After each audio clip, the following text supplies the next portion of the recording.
श्री स्वामी समर्थ. जय जय स्वामी समर्थ.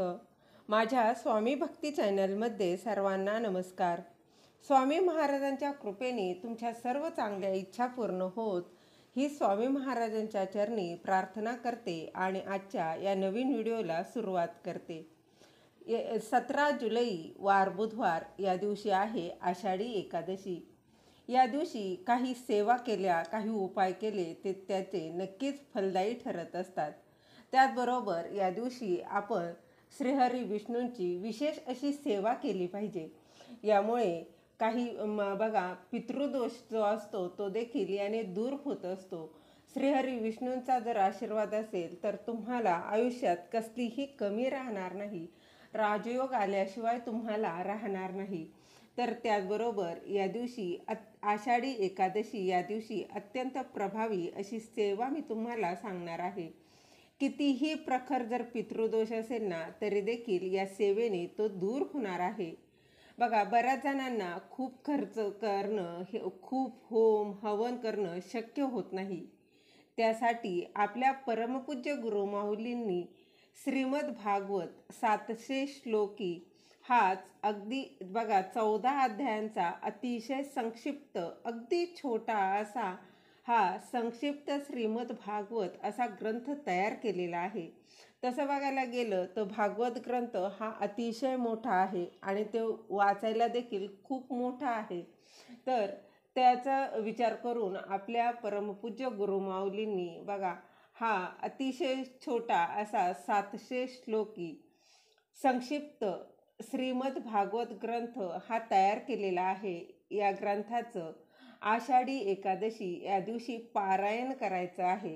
तर बघा, अगदी बिना खर्चाशिवाय जर पितृदोष अतिशय प्रखर दोषापासून जर तुम्हाला मुक्ती हवी असेल ना, तो पितृदोषापासून जर खरंच तुम्हाला खूप त्रास होतोय आणि तो कमी व्हावा असं जर तुम्हाला वाटत असेल ना, तर बघा आपल्या घरात पितृदोष असेल ना तर बघा त्या घरात कोणतंच मंगल कार्य होत नाही.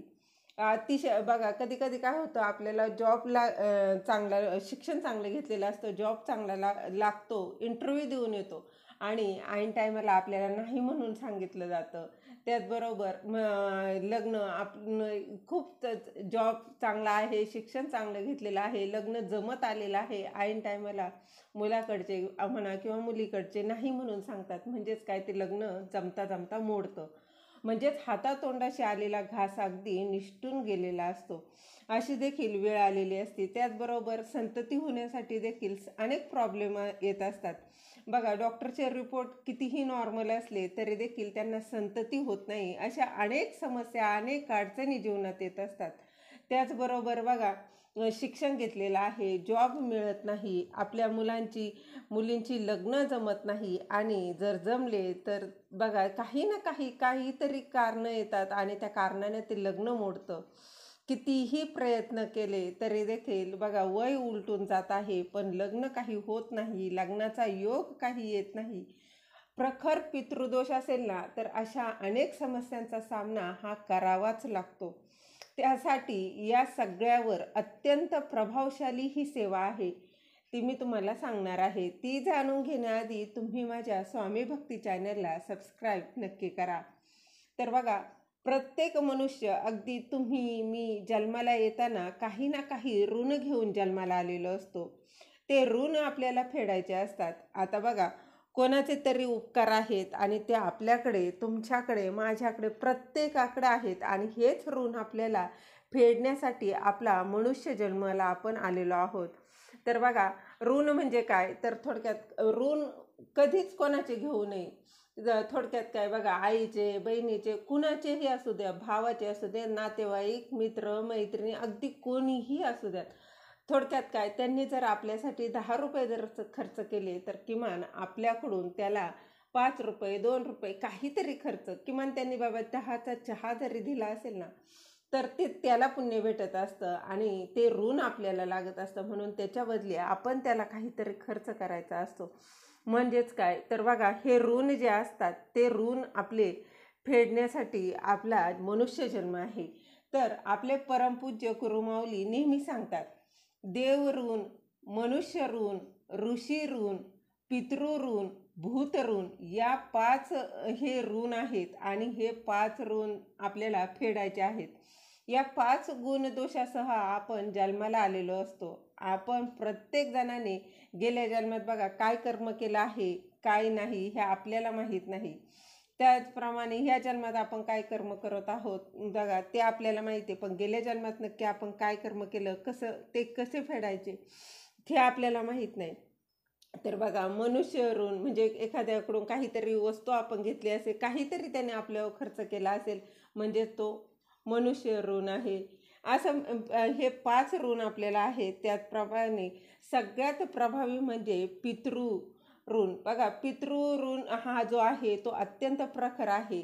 हा जो आहे तो कसा आहे बघा, आपल्याला पारायण करायचं आहे आणि हे संक्षिप्त श्रीमद भागवत पारायण या आषाढी एकादशीला करायचं आहे. याने कितीही प्रखर जर पितृदोष असेल ना तर त्याचा त्रास नक्कीच कमी होत असतो. तर या पारायणाचे अगदी साधे नियम आहेत बघा. एकादशी म्हटलं तर आपला सगळ्यांचाच उपवास असणार आहे आणि जरी नसेल उपवास तरी देखील तुम्ही हे पारायण मात्र करू शकता. त्याचबरोबर बघा जे लोक केंद्रात जातात ना, त्यांना माहीत असेल तिथे दर एकादशीला हे संक्षिप्त श्रीमद भागवत ग्रंथाचं सामूहिक पारायण केलं जातं. अगदी तुमच्या जवळपास जर केंद्र असेल आणि तिथे जर हे पारायण होत असेल ना तर तिथे देखील तुम्ही जाऊन केलं तर अतिशय उत्तम. नाही तर तुम्ही घरी देखील करू शकता. तर काय करायचं आहे बघा, आपण असं पण उपवास म्हटल्यावरती ब्रह्मचर्याचं पालन करायचं आहे आणि त्याचबरोबर तुम्हाला एका बैठकीत तुम्हाला हे पारायण करायचं आहे. आता याच्यासाठी काय वेगळी अशी पूजा मांडणी करायची का, तर अजिबात नाही. देवघरासमोर तुम्हाला बसायचं आहे, ग्रंथ मांडायचा आहे आणि एका बैठकीत तुम्हाला ते पूर्ण करायचं आहे. अगदी साधा सोपा असा हा नियम आहे.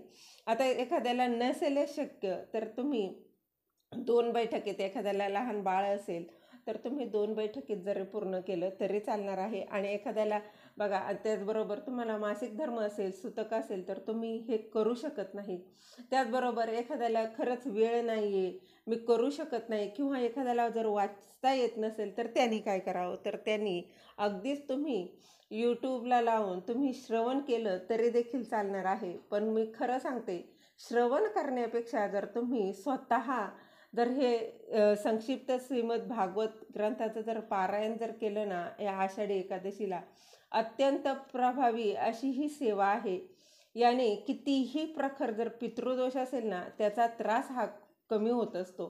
बघा सासरचे आणि माहेरचे दोन्हीकडचे जे पितृदोष आहेत ना त्याचं होत असतं. पितृदोष हा याने कमी होत असतो. इतका हा अतिशय प्रभावी अशी ही सेवा आहे. त्यामुळे आपले बघा गुरुमाऊली नेहमी सांगत असतात पितरांची आधी सेवा करा. देवाची पूजा नाही करता आली ना नंतर करा, परंतु तुम्ही पहिली पितरांची सेवा करा. हा अत्यंत प्रभावी असा हा ग्रंथ आहे. या पारायणाने तुमचे बघा दोन्हीकडचे, मी पुन्हा सांगत आहे, दोन्हीकडचे म्हणजे माहेरचे आणि सासरचे दोन्हीकडचे जे पितृदोष आहेत ना ते दोष तुमचे दूर होत असतात. तुम्हाला बघा दर एकादशीला जर हे पारायण करायला जमलं ना तर अतिशय उत्तम. पण बघा सगळं काही तुमचं घरात जे काही प्रॉब्लेम आहेत त्या याने दूर होणार आहेत. पितृदोष बघा कधी कधी काय होतं, लग्न जमत नाही, नोकरी मिळत नाही, अगदी सगळं काही ठीक आहे, पैसा येत आहे, शिक्षण झालेलं आहे, परंतु त्या घरात सुख नसतो, आनंद काही नसतो. एखाद्या मुलाने चांगले शिक्षण घेतले, मुलगा असो किंवा मुलगी असो, शिक्षण चांगलं घेतलेलं आहे, जॉब चांगला आहे, त्यांना पेमेंटही चांगला आहे, परंतु त्यांचं लग्न जमत नाही.